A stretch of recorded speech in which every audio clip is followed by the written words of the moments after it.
I think her position was much worse before. She's fighting very well. I would say the last hour she's been really trying to fight, traded queens, got the pawn back.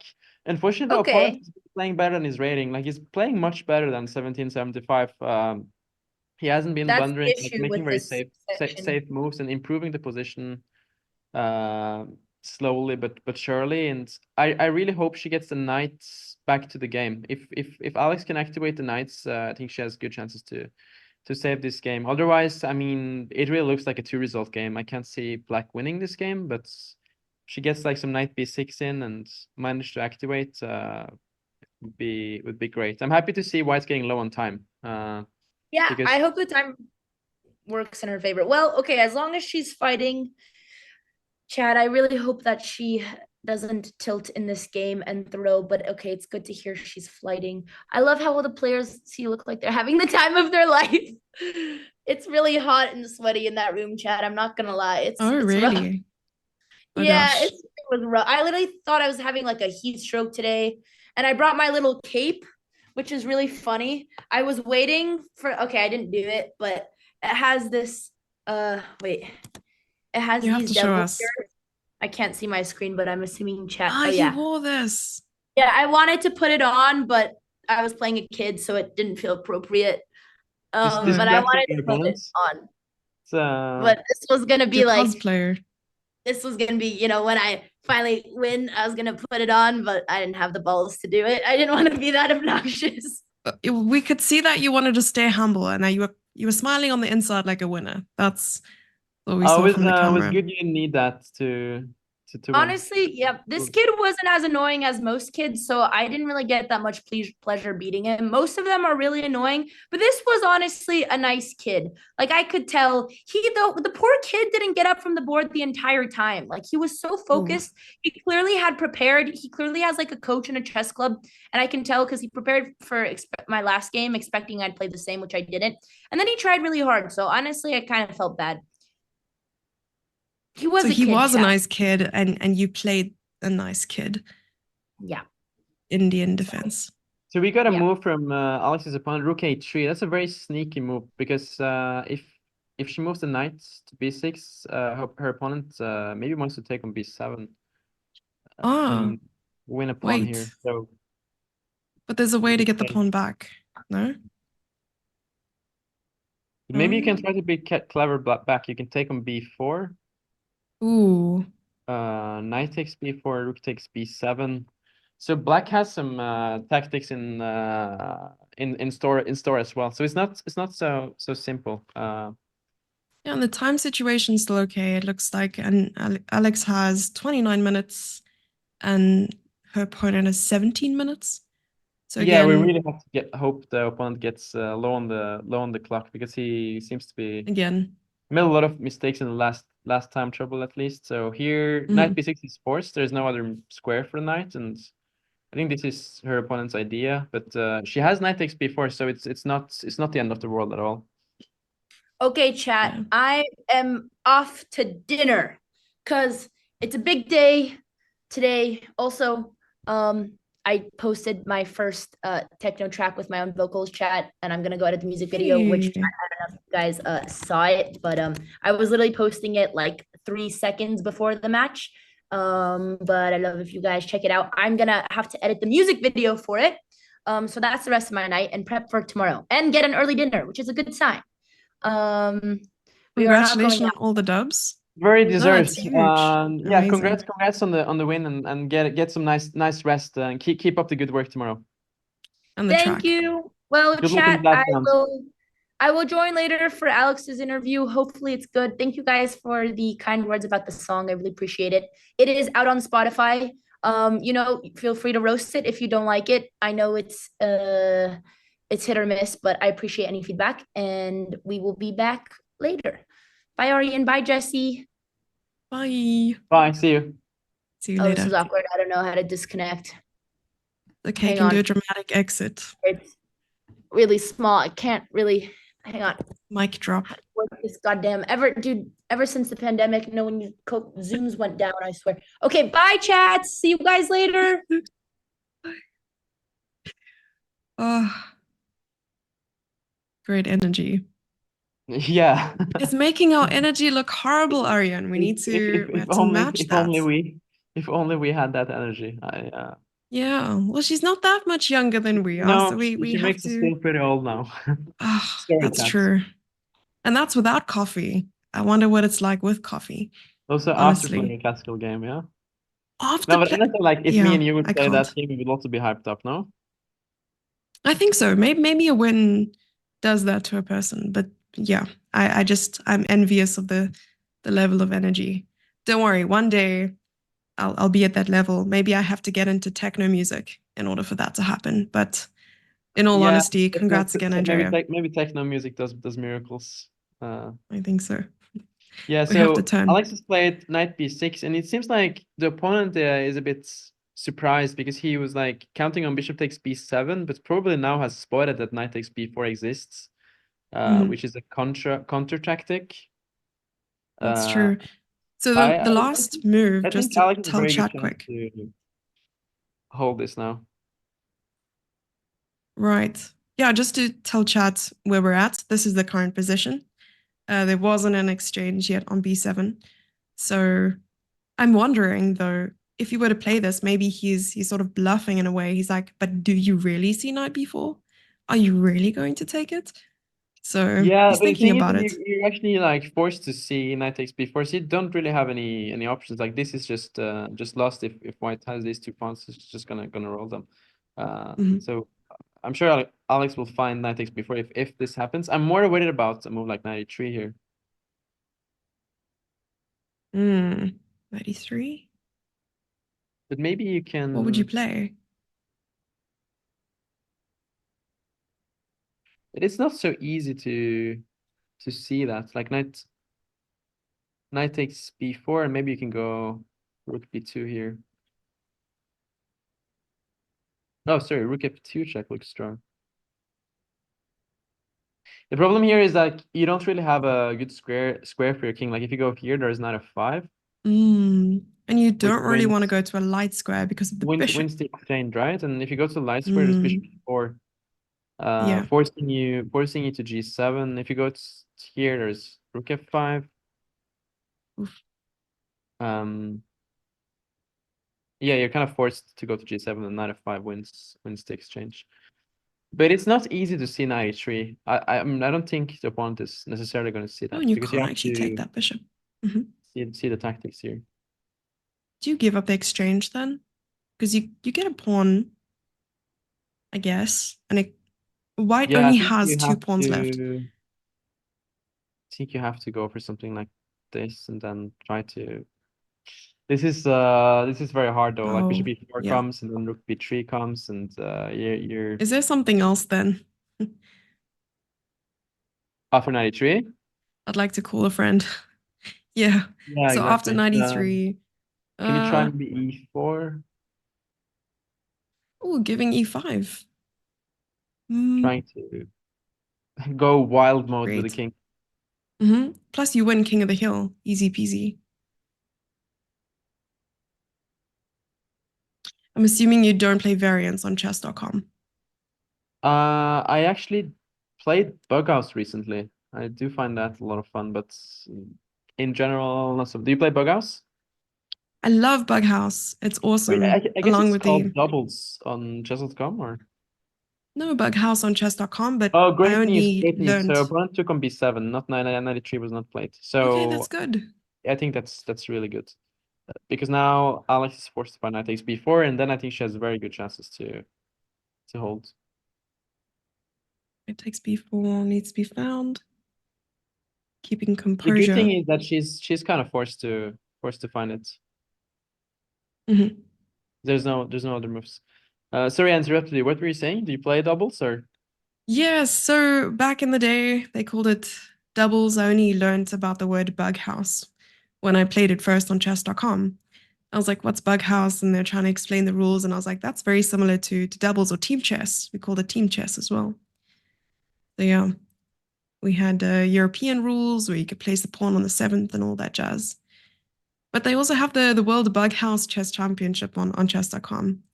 Pride myself in in playing that as Yeah, well. I've seen that, and I used to play as a kid in Norway a lot. Was very popular here. We had like a sport high school in Norway where we used to play a lot of bug outs. Magnus went there, Hammer went there. It was very popular to play bug outs there.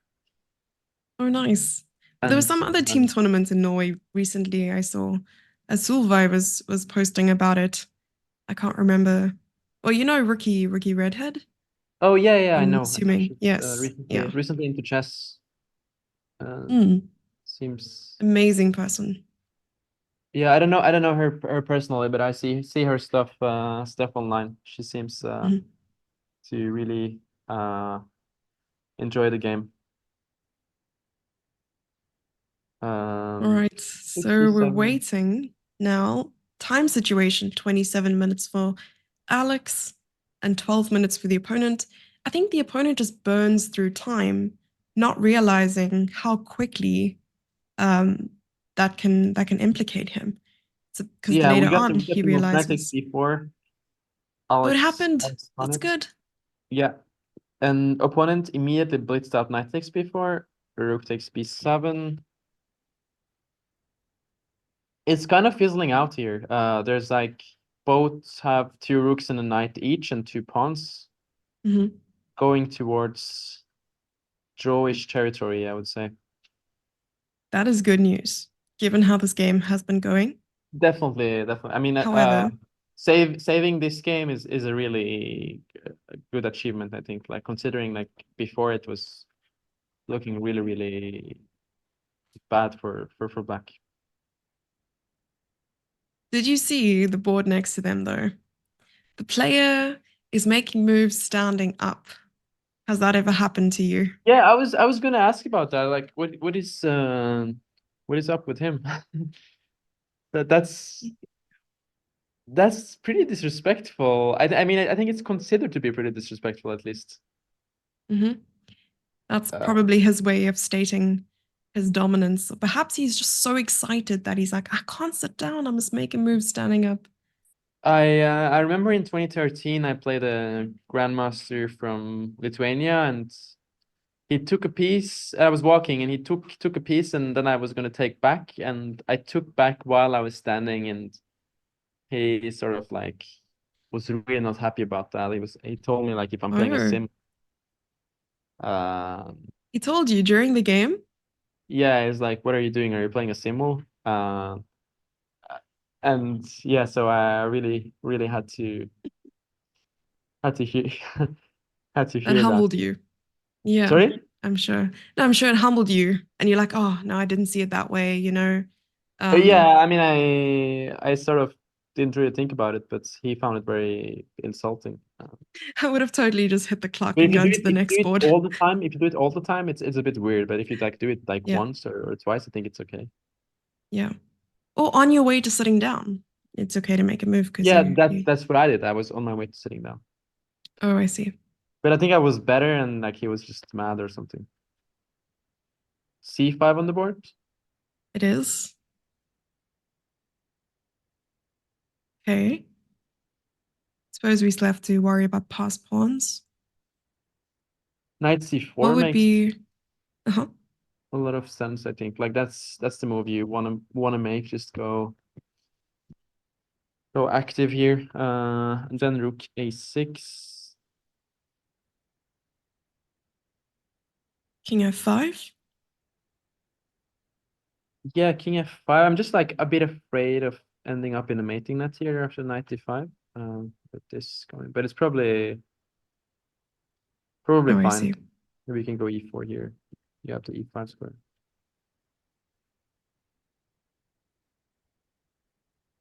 We What you don't don't really want want to to give do up. here is rook E6. Then white has rook take Mhm. rook 2 check. And if you're gonna Ouch. hold on to the rook, you have to go king E7. Then knight D5 Oof. comes. King That's a D7. good demonstration as well, Yeah, rook F7. because now there's Just need to that. plug in the computer is like to charge my computer. Let's say. Sure. Yeah, I'm trying to see where the king could go. Because if the king goes to c8, for instance, then there's actually mate in 3, because if you try to pick up a rook, it's not going to work out. You take this rook, you lose this rook. So check, and assuming there's a checkmate. Right, there's just checkmate here. Right. Oh, that would not be fun, like at all. Going back, I just want to see the current position. I think this is the current position. So rook a6 is played. But deciding where to put the king is not going to be easy. You probably want to protect the pawn. Then maybe going king g7 might be the best. Because that way you're not running into any checks on the rank. You're also protecting h6. And there's no threat on the f-file. And you're also far enough from the knight that you're not falling into any forks. Because rooks and kings, yeah.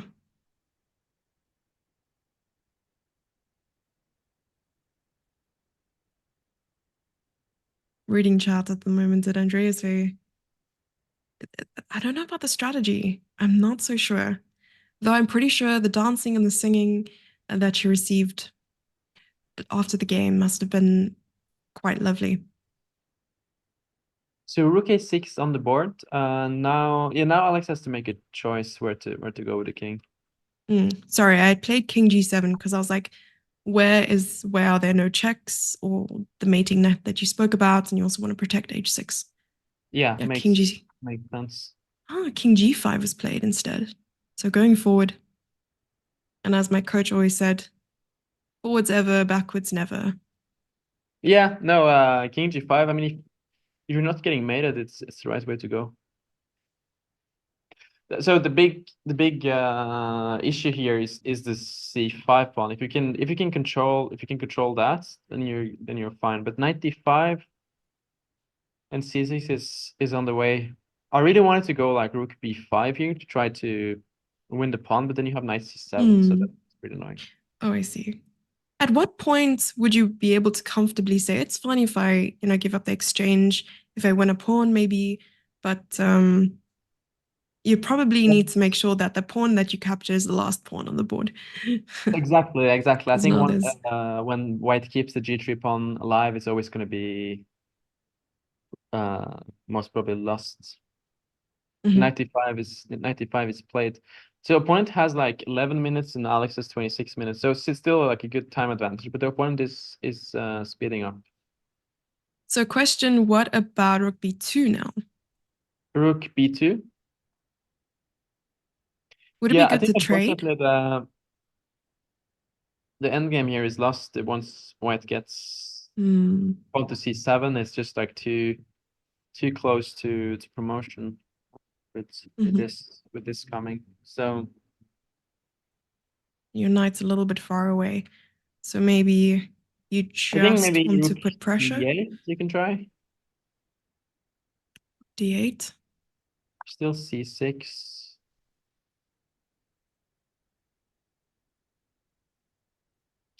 Now it's not so easy after c7. Yeah, there's Maybe all you could kinds take of the knight forks which is anyway. very annoying because now you have suddenly knight 7 and then you're hitting Oh, rook b5. oh, there's that too. Question, can not you see that. stand behind your opponents? I mean, you technically, yeah, you can stand behind your opponent, but it's just a lot of people find it a bit annoying. Like if you stand like very close to him, I think it's annoying, but if you stand a bit further, it should be okay. Do you like to stand behind your opponent? That's the thing. I don't like to do things that I don't want other people to do to me. So if Exactly. I So I don't like wouldn't, to do it too. But if my opponent does it first, then I do it back, you know? oh, that's very cheeky. So wait, if they stand like super close to you, standing behind you, you're gonna do the same thing to them? So instead of telling them to back off a little bit or please give me some space, No, but you're you're not gonna be really like, allowed to tell them to back off because they're not breaking any rules, you know? I think within reason it should. Like you tell the I mean, like arbiter if you're and standing like super close to you, or a bit like if you just want to see how things look from your angle, that's fine. I don't think there's nothing you can really say there, but you can do the okay. same thing. So chat, it's known now that if Arian could speak during his game, he'd be like standing behind his opponent, be like, how do you like it now? I'm doing it to you. So just watch out. Never I mean, I play a guess it's chess more game annoying against. if you don't like your position. Oh, true. If you like your position, it doesn't matter where they're standing. Okay, fair enough. Okay, so current position was knight d5. What would the best move be? If we go back a couple moves. Okay, we saw rook d8. Looked very I nice. feel it. I feel it's so unlucky that there's so many forks here. Like it's a bit out of nowhere. Like the position looks sort of quite harmless, but it's hard to come up with a move after knight d5 because if you go rook d8, there's c6 and knight c7 with this fork. That is a really nice spot, If you though. go rook c8, which sort of looks logical, there is c6. Or is it c6? Would you? Probably. Because knight e7 at the end.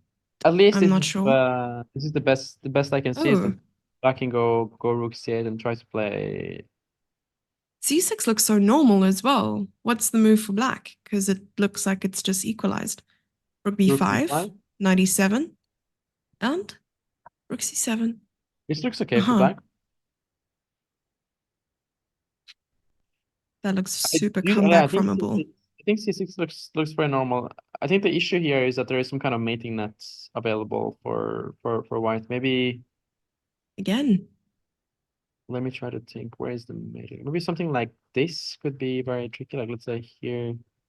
But there's always h5. Oh, maybe not, because what you're going for is...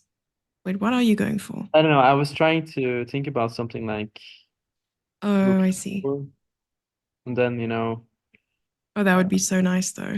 e For white. here and try to mate with g4. But I guess you have rook d. It's not so simple.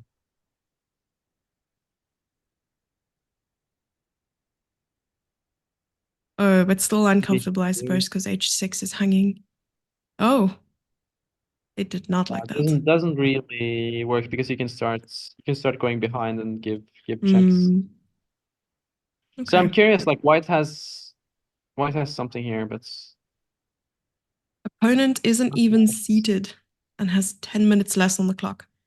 So oh, okay, I think I think, found it. I think yes, this is pretty hard to see. I think this rook a4 is very strong.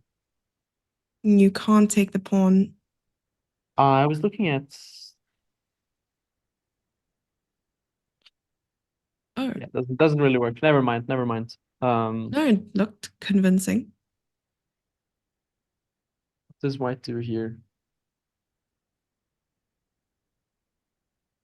Yes, those of you wondering what happened with Andrea's game, she has won and is currently on 5.5. I think it's out of 8. I think the total of games that they play is 9. And then their final game is tomorrow, as far as I'm aware. Yeah. It is definitely a position you want to spend time on because you don't want to fall into those tricks and traps that we spoke about. Would have taken me much longer to see, but we have Stockfish 25 on our side, who is our resident GM. If only. But yeah, knight c3 looks really nasty when I'm looking at it. Knight c3, knight e4. The king of g5 is in a world of trouble. Like you can't touch this because Oh, you can't take it. fourth town. And So what also would need to happen here? I could try something like this. There's knight This e4. can be like that mating net that you spoke about, almost. Yeah, this is definitely the mating net. If you go here, there's rook f6 mate. And if you Oof. go here, there's king h3 followed by g4. Okay, that is rough. Quite Can't even touch that rook. tough. So knight c3 is the threat. So rook c8. I think rook c8 is going to be played. I have a feeling. I really hope she plays rook c8 because then c6 sort of looks like the logical move. And then after rook b5, you're pretty much in the game. Because also Especially because his the rook is problem with covering. the c6 is that exactly you take away the line for the rook. Like this rook does a fantastic job, like keeping the black king in a cage. Like he's not really escaping anywhere. But once you go c6, suddenly, like you're not going rook c5 here, but I think you can go, say, rook b3, then maybe go up. Then you're sort of like, as long as you're not getting mated, it's fine. But here with knight c3 and the king in the mating cage, that's the issue, that you can't really get out here. It's, maybe king g7, your move was more sensible. I've never been called sensible before. Thank you so much. All right, so I'm being asked by one of the moderators to remind chat of tomorrow's early round or morning round. I think I have the regulations up somewhere that I can remind you. Brave of you to assume I know these things. I should know these things. But I can let you know. It What do you is. think about morning rounds? Ooh, they should be. I think mornings in general should be cancelled. But since they exist and since we can't do anything about them, this is why Like coffee exists. a Yeah. lot of rain here out of nowhere suddenly. Oh, what do you think about morning rounds? Oh, I lost so much rating in morning rounds. If morning rounds would be banned, my rating would be much higher. Therefore, every tournament you choose to play, I took a you should buy double here check to the avoid the schedule. morning round. Oh, wow. That's actually one of the wisest things one can do. So the morning round is at 9 o'clock, the final round, and that's because the closing ceremony is at 3 p.m. So you probably won't want to miss the morning round. If you do go to sleep and you're in US time, just leave the Twitch channel on so that you can pick up those channel points. Oh, Exactly. thank you. Thanks, Sepper. Um, Sorry. You know, I was doing a good job at doing my research and realized that I was probably pinned in the chat this whole time. I'm so smart sometimes. Yeah. Yeah, There I we think go. like for most chess players are night owls, so it's tough for all of us to play morning rounds, Indeed. especially What time do you streaming to usually a get night to owl. bed? Sorry? What time do you usually like get to bed? Do you have like a regular routine and stuff like that? Um, it's yeah, it's a bit shameful actually, but like yeah, not proud of it, but like very often it's sometimes 4 and waking up at 11 or 12. But I've been better at it recently, so I've been trying to go to bed at like 1, 2. If I feel good about myself, I go to bed at 1, 2 and wake up at 9, 10. Then I'm very productive. Oh, nice. I love how No, in I the don't know. I'm beginning just you like I weren't feel a responding at lot of all. energy at nighttime and just feel better about existing. Existing in the What night. about you? I'm also very much a night owl, which I think is why we love coffee so much because it keeps us going during the day. And I'm most productive in the evenings as well. Like I can get a lot done. That's when the world is asleep and you don't have any distractions. I think this is like one of the most logical ways to explain as to why we do more or able to get more done at night. It's no one else is there to bother us or Yeah, send us an email. exactly. You feel the world is sleeping, so no one can disturb you. No, we're the same there. Have we seen any moves? Nothing yet. I was also looking at the board, but it looks like Alex is still thinking. She now has 14 minutes on the clock. Opponent, I Well, I think was the told we should opponent is update the like board, but hovering I around somewhere. think it's the Say right that position.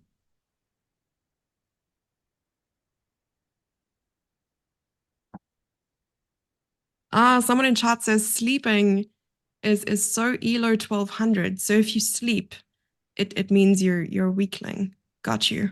Noted. Thanks, chat.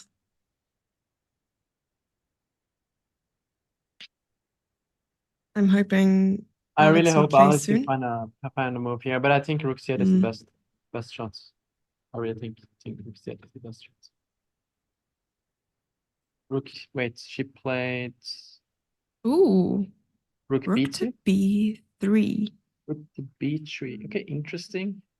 So wanting to keep the rook on the board.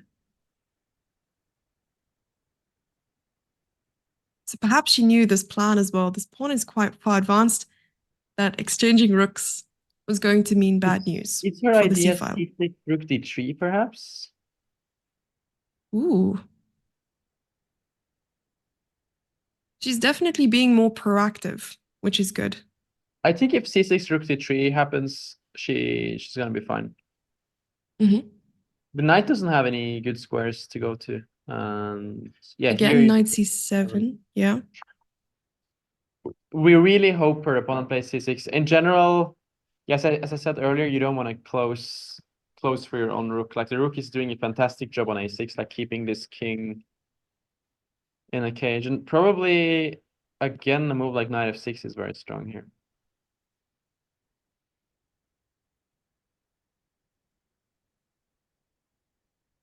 Knight to f6.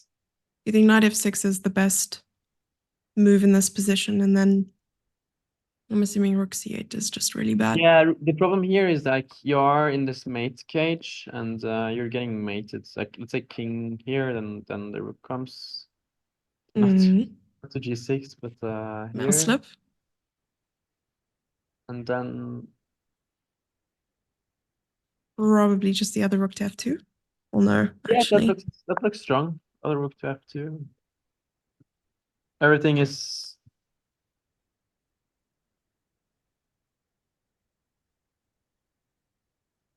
And there's more action happening on the other board there. I mean, you can even.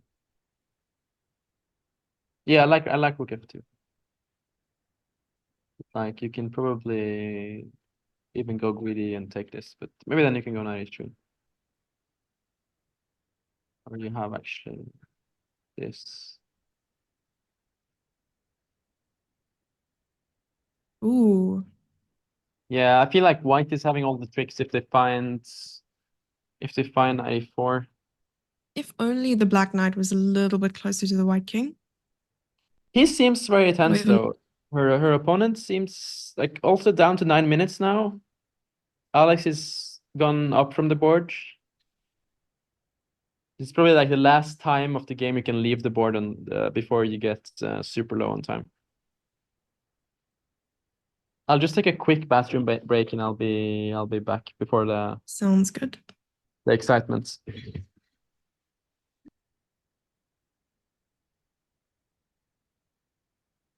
You think the opponent seems surprised by Alex's move. So I'll just make sure that the position is still current. If we go back a couple moves, we were just trying to take a look at all the ways in which the opponent could surprise Alex here. And oh, okay. So opponent plays rook to a4. And at the moment, he has 8 minutes on the clock. Alex is 13, so she was hovering around. She doesn't want to give too much time to, maybe even thinking in her opponent's time. And already well, okay, I'm looking at the evaluation bar first because we know that whatever's going to follow isn't going to be the most accurate information, especially from Stockfish 1. But it looks like it's fairly equal. Now it's just a matter of Alex trying to find the best continuation. So knowing that there aren't many squares left for the knight. So if you're going to move the knight, you're going to have to be very accurate as well. Or if you want to defend the knight, okay, you can't defend the knight. You could counterattack by attacking the white knight. So let's just quickly see what happens after rook d8. Okay, we're not disgusted by rook d8. What would you do, chat? After this move, rook a4, I would like to know what's on the table here. You can defend the knight. How could you defend the knight? Knight b2. I like it, but then, the rook on the rook on the second rank is attacking the knight, and the knight's even further away from the king side, and it's even further away from the pawn. And you want as many pieces as possible to defend, this 3 squares in front of the pawn, because the closer the pawn gets to the queening square, the more dangerous it becomes as well. So we definitely want to play things a little bit safe in that regard, and try to keep it close to home. If you are going to move the knight, maybe a square like a3 isn't too bad. I'm assuming, it's bad, but rook d8. I'm gunning for rook d8 here, because on the other hand, you're also defending this pawn with the knight, so you don't have to defend it with the rook as well. Take them by surprise. You can just take the rook off the board, since it's so close to the edge. You can just be like, don't want it on the board anymore. Especially if your opponent's not sitting there, but he is, unfortunately. Yeah. Counter-attack is always good. Exactly. The best defense, offense is the best defense. But I think that originated in like Kung Fu or something. And everybody loves Kung Fu fighting. Yeah. Or e7. E7. You wanted to move the knight afterwards. So rook d8, knight e7. Thank you. I love to take you guys on tangents with me. It's one of my best pastimes. It's always fun up here in my head when there aren't voices. And today we've had 2 of them. One of them we didn't even realize was on the call with us, but you know what? We're learning a lot. E3 is risky. Well, we don't want to play e3. I don't think so. Just because there are 2 pieces already defending that square. And as much as I'm all for giving up pieces, because the fewer pieces you have, the less you have to worry about, I also want to preserve our chances of perhaps getting a positive result from this game.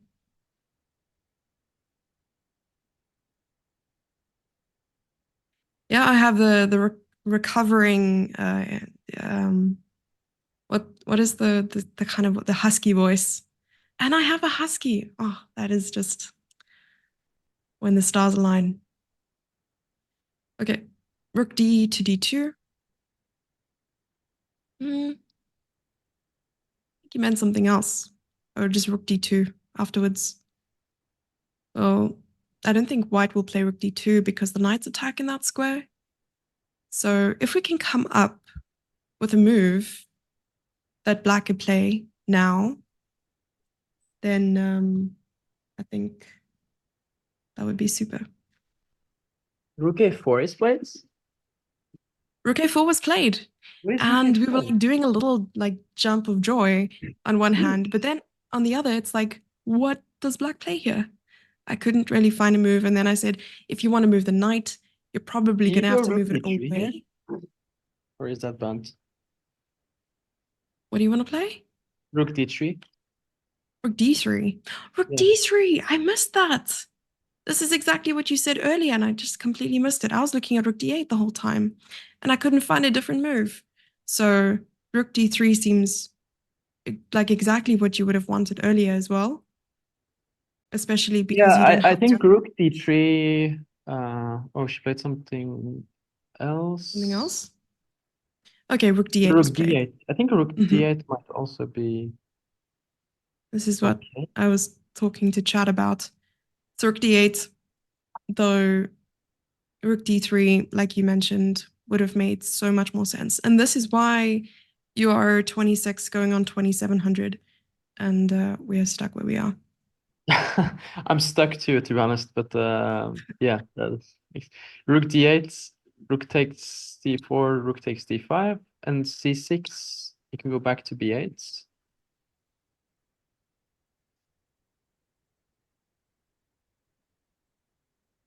Rook d3 was the only drawing move, says chat. Isn't this drawable? Yes. That's what I was thinking. So you get a very similar draw-ish position, but white apparently has a slightly larger edge. Yeah, I Material mean, is equal though. Material. I think rook d3 was more precise because here you already sort of have the rook on the 8th rank, but Mhm. it shouldn't matter that much. I think. I don't think your opponent will know how to win this. Like here, rook b8, c7, rook c8. Just bring the king and rook d7. I think it should be very much drawable. Mhm. It's matter a lot for Stockfish, but your opponent is not Stockfish, so I think it's okay. He also Stockfish is a very seems important food he group. seems stressed. I don't think I don't think it's so that dangerous.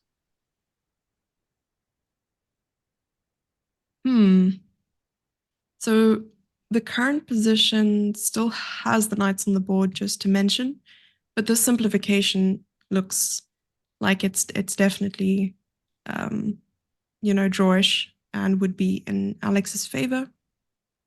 She'll just have to maintain the pressure that she has on the pawn on the c file. Yeah, let's see what the opponent does after rook d8. That's correct. The engine does go burr sometimes.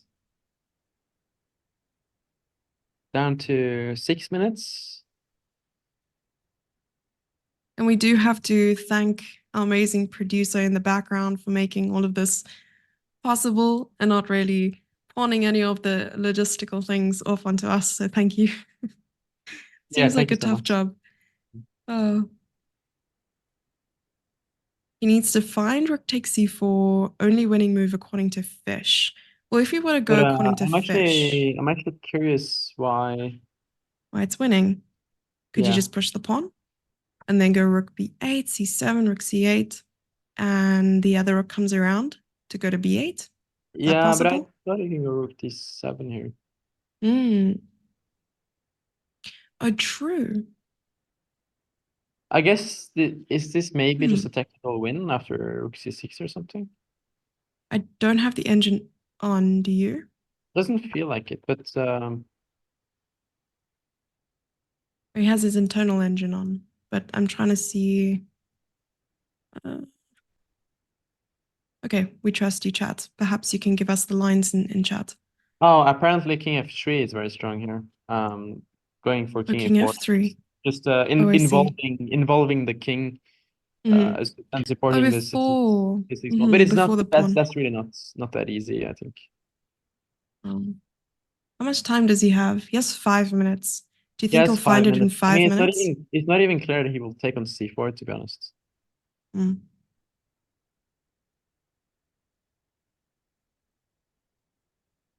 Right, so let's wait and see what he's going to decide. Yeah, I He's deep in thought. think if I don't see a clear win, he's also not gonna see it. I think he's activated the sport mode by his posture. You know that when you wear a pair of Crocs, Arian, that you can also activate sport mode with your shoes. When you wear a So pair of they're Crocs, you can Crocs. activate sport mode. You've worn Crocs before, yes? Yes, in Okay. school. Yes. So your Crocs have this little band on the top of it, right? So when Yeah. you tuck the band at the back of your foot, it is considered to be sport mode. And then you can start running. You can start running really fast. Have you tried before? I have. I've tried this hypothesis, and I can safely say that it's true. Does it help you to play better chess? Like chat has suggested here, it's 200 IQ play, and it's at least plus 150 rating. So yeah. Oh, okay. That's what I'm Yeah. missing. You get a good grip on the position. Pun intended. I'll go and get some Crocs today. It's good. Why do you find that some kids are just so OP at chess? It's because they're wearing Crocs. Yeah. Yeah, so this is the secret for all the Indian talents is taking over. Probably. Okay, we got some moves, or We didn't get moves yet. I just Oh, went I thought- back oh, you to the current position. I'm so sorry. I went back. And so, in anticipation of these moves, the plan was, and according to Stockfish, the advantage lies in trying to bring the king towards the center. And then, if we were to go at least one more move back, we were racking our brains. We were like, where is our engine? He needs to come back because we completely missed this move, rook d3, which was probably going to save the day. So let's just quickly, I just wanted to see what happens after rook d3. Takes. Oh, he took on c4, but it looks pretty. Yeah, he's shaking his head. took- It looks like he's in okay. draw mode, honestly. Like he Oh, seems you like think he's so? giving up. Yeah, he's shaking his head and he seems very frustrated. So I this really this like from happened. body language. It seems like he's really like in a mode that he has messed up and is ready to make a draw. So let's see if Alex is going to offer a draw here. And this is what happens, c3, c6, sorry.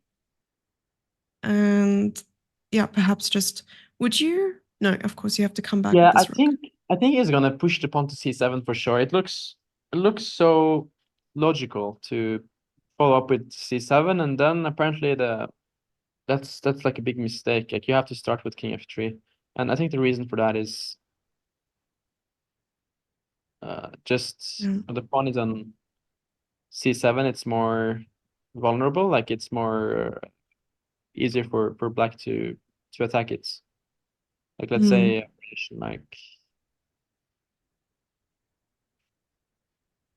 e7, I guess. He did push the pawn. He pushed it all the way to c7, That's good. exactly as you predicted. And I think, yeah, another reason why he was just shaking his head, he's like, I have 2 minutes on the clock and I can't figure this out. I'm just going to play what I think. So Yeah. c7, rook c8. I He's guess not what you happy. can try to do is something like rook c6 to try to keep the black king out. Right. But But still, so rook to say king f5 maybe. h5. Yeah, or Oh. h5. h5 looks logical. It's just gonna be at the end of the day, it's gonna be hard for white to make progress here. Like whenever you try to go rook b2 and rook b8 to promote this pawn, you always go rook d7.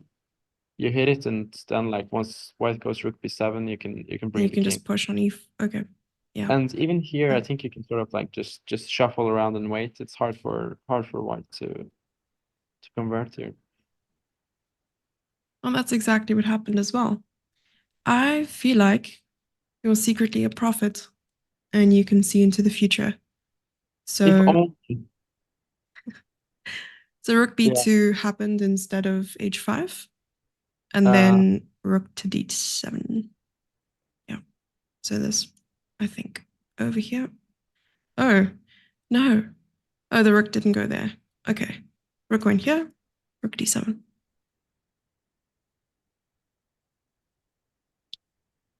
And we're back to c2. equality. Back to c2. I wonder if we'll see a repetition maybe. Because you also don't want to be overzealous once more and try to push some pawns where maybe you're not supposed to. So this is the position we have. Is Alex gonna try to just bring the king here?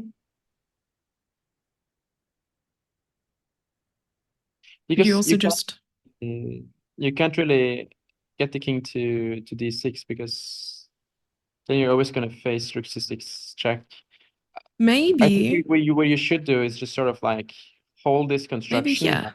and just wait, you know? Like yeah, rook d3 or rook f7. Oh, sorry, rook because f7 looks so much better. Yeah, I like rook. Okay, yeah, rook and like f7 let's was say played. whenever white goes rook c5, you just go king g6 because this pawn is also untouchable. Like whenever you try to take it, you just take on c7 and then it fizzles out. So I quite like this and just like maybe just keep waiting with the king. Oh, that is nice. That is a good way forward. Rook f7 on the I board, by think the she way. knows it as well. She's totally playing this It happened? correctly here. Rook f7, yes. Alex saved it, and we're really, really happy. And I can see it on her face as well. This is comedy, if that's how you pronounce that word. Just full of calm. The opponent is not full of calm. He has a minute and a half. Maybe we can have a double timeout. What do you think? Think she can time her opponent out? Time the opponent out. And he can hit 0-0 without realizing it. Maybe he will lose in time. He doesn't look thrilled. Flag him. Or Yeah, I don't know if you can flag him IRL. He's just gonna now I find some think moves. he's gonna take on e5. King. Wait, something happened in between or no? If he takes an e5, the game will finish in a draw Okay, King G6. Okay, immediately. got you. King G6 was Yeah, he played. does take on e5 and he offers a draw. We have a result. He does. The game ends in a draw. Brilliant defense by Alex. I think that's Wow. that's really well played there. Considering the middle game, she was dead lost and like almost getting mated, managing to play Queen J8 there, trading queens and fighting on. And after move 40, she she fought so Nice well. save. It It was a is a really good day. nice Good day save. for the sisters. Exactly, I'm 1.5 out of 2 Yeah, between the two of them. And she was on the edge of her seat for most of that game, and she's really kept composure and not at all, lost the will to keep on playing and fighting. And this is exactly what we wanted. We wanted her to stay and fight. And I know that the last couple days didn't go in her favor, but it's good to, consolidate, or what is the word? Just come back to base just and stabilize and recuperate. then recover. And it's always Exactly. nice to see Yeah. the players smile after the game. It shows that they're in good mood and enjoying each other's conversation. That's true. I do have a very important question though, Arian. Do you Tell me. think that Alex will also be getting a song and dance after a game? If she gets I mean, they have a lot of fans out there, so I wouldn't be surprised. She That's got true. I was playing Reykjavik Open last year, and Alex was also there, and there was like apparently like 20 people in the street that were singing for her, I think. I remember She seeing this video. she bought them all a beer. Yeah, I remember that. That was so Very nice. wholesome though. Wow, she made a whole video about it. Oh, that was great. Yeah, What I that was really, what I really enjoy seeing is the experiences that they're having. They're sharing it with her fans, and we're right here waiting to receive all of that. So I'm hoping that Alex will join us on a call to discuss the game and that she has enough energy to do so. So we'll wait a little we bit. hope it be interesting to discuss the game. I think At least we'll be on the receiving end. We're not going to donut wall or ignore the yeah, I voices in our think head. as we talked about, like Queen G8 was such a good practical decision here because she was in so much her king was in so much trouble. And once she traded the queens off, she fought very well in the end game, and it was just like more easy to play for black than before. That's true. And Andrea did say that she was going to join again with her sister and just to chat about the game. I'm sure Andrea had some time to look over the game to see how it was going. And Yeah, we'll see. Hopefully we'll have them both on. Our producer, Vila. So when you get back to home, so home is Norway, I'm assuming. So when you get back, how's the jet lag usually? Like how long does it take for you to adjust? The jet lag hasn't been it's not the worst from Argentina. It's like just 5 hours. It's been I was in LA last year, then it was like 11 hours, I think. That was pretty bad, but 5 hours is, I mean, it takes some days to adjust, but it's much more doable. And also I'll have some time before my tournament in Montreal, so it should be fine. And anyway, you know, as a professional chess player, your sleep schedule is kind of fucked anyway. So That's it's, true. how is it for you with the jet lag? Yeah, I'd love to call myself a professional chess player so that I have that excuse as well. But when there's jet lag, it usually takes days and days. Not that I've experienced jet lag to that degree. I don't think 11 hours, but maybe the most has been 3.5, 4 hours. But it still can be pretty brutal. Yeah, but otherwise, sleep in general, it gets better sometimes, and then something happens. Like maybe you get addicted to a TV show, or you have, I don't know, a late night prepping or with friends or whatever, and then it just goes downhill. But we try. Yeah, but I think for us, we're night also. It's not the worst. You have to wake up early. It's much more difficult. I think I'm like one of these chat members. They say they're a professional chess player. Same. I have lots of chests of drawers in my house that I store things in too. 83, Nick. Yeah, it's 5 hours difference. I thought it was way more, like at least 7. Yeah, I did actually think that too. I went to Brazil in January, and I thought it's like also like 8 hours at least, but it was just 4. So, yeah, not too bad, surprisingly. So, when are you traveling to Spain? We are leaving on the 13th of July. So I think it's about 15 days from now, doing the official countdown and all that stuff. But also readying ourselves in terms of, packing our bags. I always find packing so nice. I enjoy packing. Don't you enjoy packing? I think you enjoy it more than me. How like do you like start packing a few days before, or how does that work?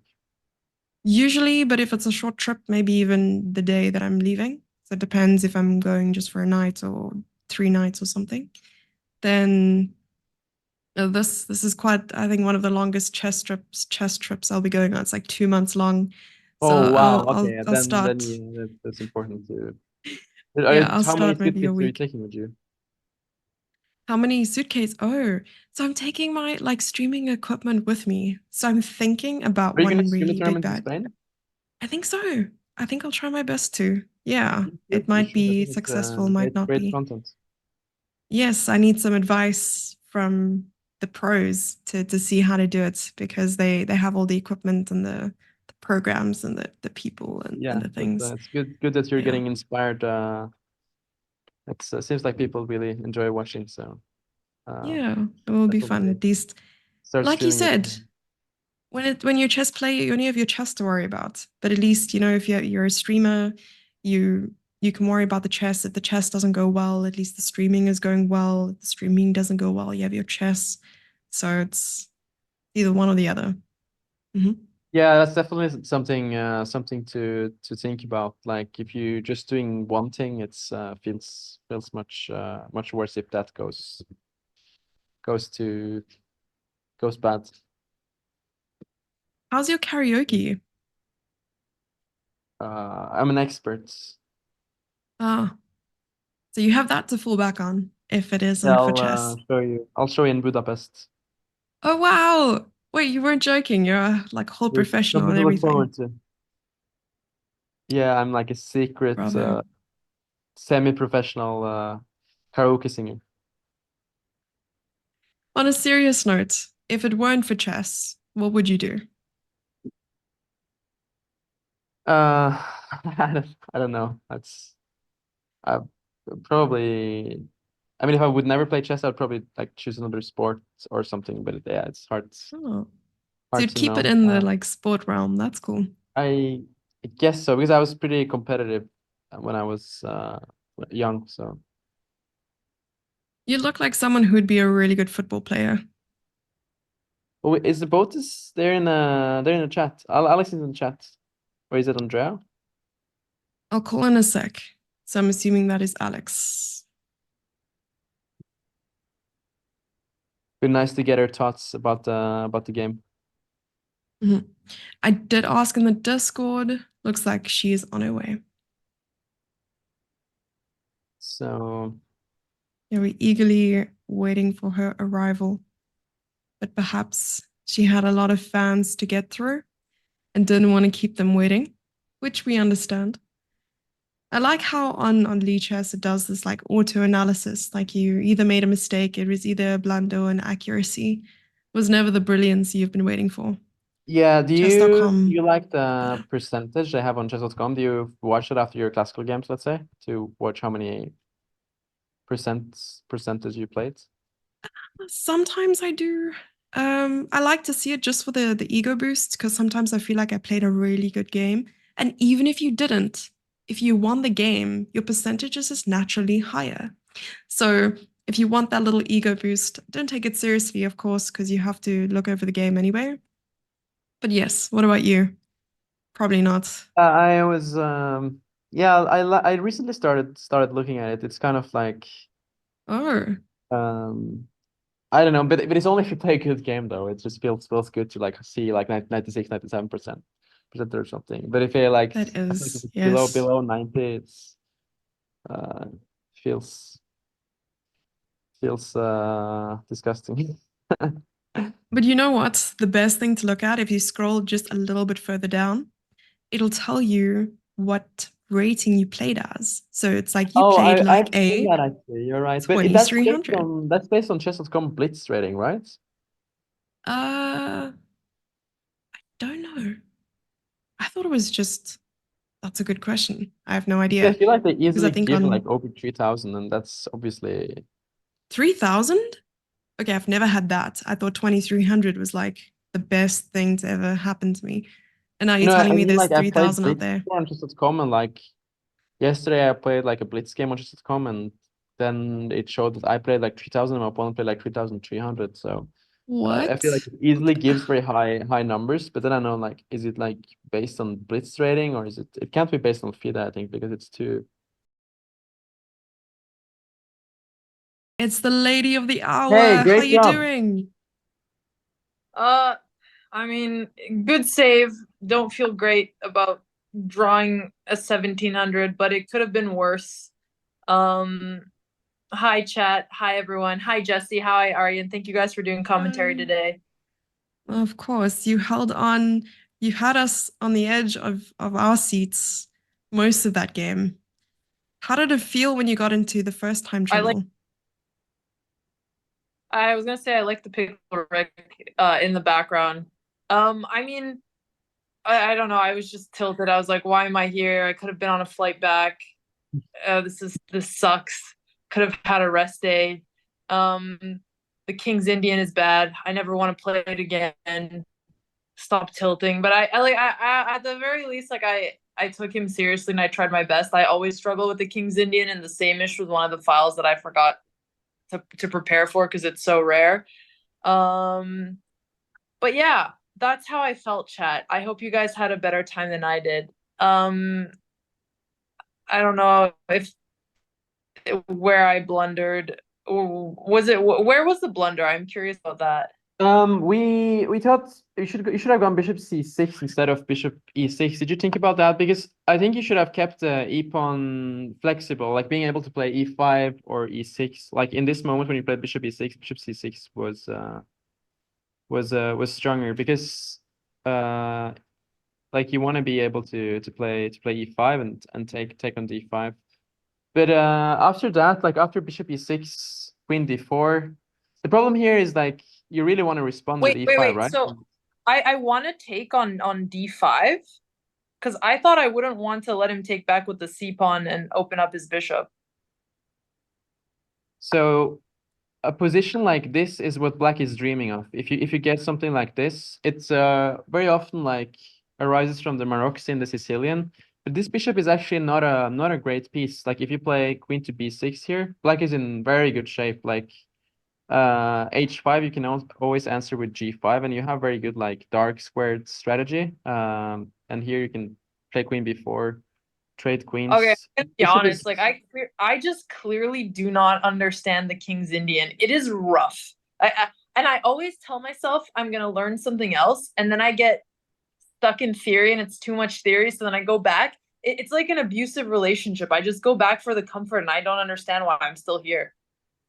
No, I yeah, feel that a lot with the French as it's a well. Don't tough worry. opening for sure. It's a lot to remember. I'm not a King's Indian expert myself, but maybe you should have started with c5 here and knight c7. But I mean, it's not easy to play that Yes. precise. So the reason I played Knight A6, like I had a file from my coach, and I know it was Knight A6 and Knight D7, and then I did not remember what was left. So like maybe I should have just tried to come up with it on the board instead of try to play fake theory. I don't know. Yeah, it's always like dangerous when you think you remember, but you're not sure. It's very easy to mix up. It happened to me so many times. But knight b6 was a good move, I think. Bishop d7. These moves made sense. I think your next mistake was bishop e6 was a big mistake. I think you should have gone bishop c6 here just to Yeah, keep. I just genuinely didn't understand that I was supposed to take on D5, but now that I do, that explains this position a lot more. Yeah, because actually the bishop on f1 is not a great piece, and you're trying to play on the dark squares, and the knight on c5 is strong. Later is it's a difficult position. Let's see. You played king g8. Maybe.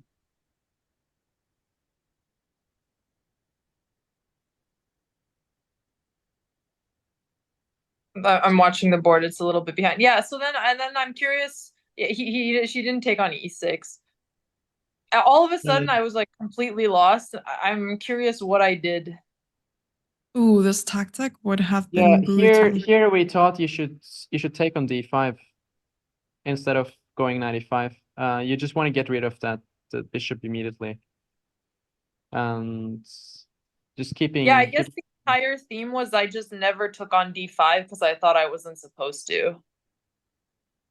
Yeah, yeah. I think now it's very important to know you always want to take on d5 in these positions. The bishop on e2 is not that great, and you want to play on the dark square because your bishop on e6 doesn't have a future. It never really stands well on e6. It doesn't do much there. Yeah, no, that makes sense. Oh, I think we're good on analysis. Like I'm gonna have to review it. I think that was probably the But yeah, what after I this. really liked, Oh, was actually, queen wait, g8. Queen g8 was a very good move that you wait, played. was Knight B8 correct or was it wrong?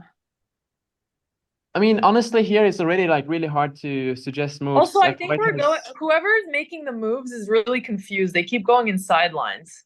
Is that Vila? He's trying. Oh, is shame. it's It depends on the okay. position you're looking at. Because we were Oh, looking at okay. chess.com. Oh, okay. Well, I didn't play King 8. Are we looking at different lines now? So this was what King happened in the game, h7. right? F5. Yeah. Bishop Didn't I takes play f5. F6? Oh, you're right. You played f6. This is what happened. Takes. Yeah, Yeah. what I was gonna say was queen g8 was a very good move. You had to trade queens because otherwise your king is in a lot of trouble. Yeah. Um, Damn. Yeah, this is looking rough. Anyway, we could just pause here. It's okay. I think the board is delayed and funny things are happening. So I'll just yeah, it seems like the board saved all the sidelines, so that's why it's confusing on chess.com. But yeah. yeah, no, that's okay. Well, chat, I hope you guys enjoyed the chess today. Tomorrow is our last game. I'm glad Andrea won her game and she's in a good mood. I'm so glad that I'm here and not home resting with my bird and my bed and my comfort. Oh, So we're happy to talking be. about Squeak. And honestly, Alex, your chat seemed super grateful and happy that you decided to stay and play the final two games. So Oh, good it's luck for tomorrow just a morning as pleasure. well. Oh, so lovely. Okay, chat. Well, I will see you guys tomorrow. Also, for those of you who are hanging out, when I am back, I'm gonna be streaming poker July 1st, 2nd, and 3rd. On the 1st, it's gonna be a creator game, so it'll be pretty fun. We'll have some familiar faces. Nemo is coming, Benjamin Feingold is coming, and then we also have some other streamers like Nate Hill and Yasuo, some YouTubers.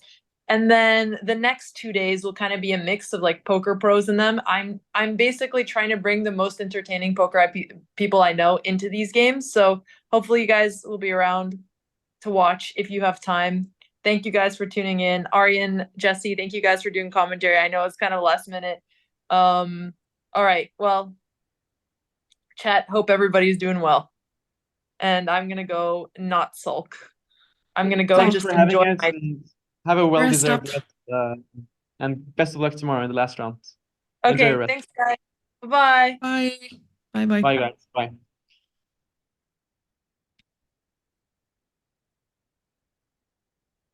So I guess we will be closing up and just saying our final words Yeah, of no, the that was day, not ever.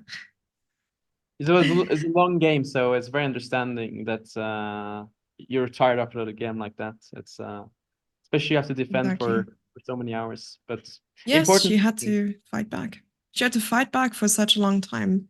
But Yeah. I appreciate all the insightful knowledge and stories. And I felt like I learned a lot today. So thank you, Ariane. Thank you so much. It's been great commentating with you, and I hope to do it more in the future. Yes, me too. All right, chat. It was a pleasure speaking to you and seeing everyone again.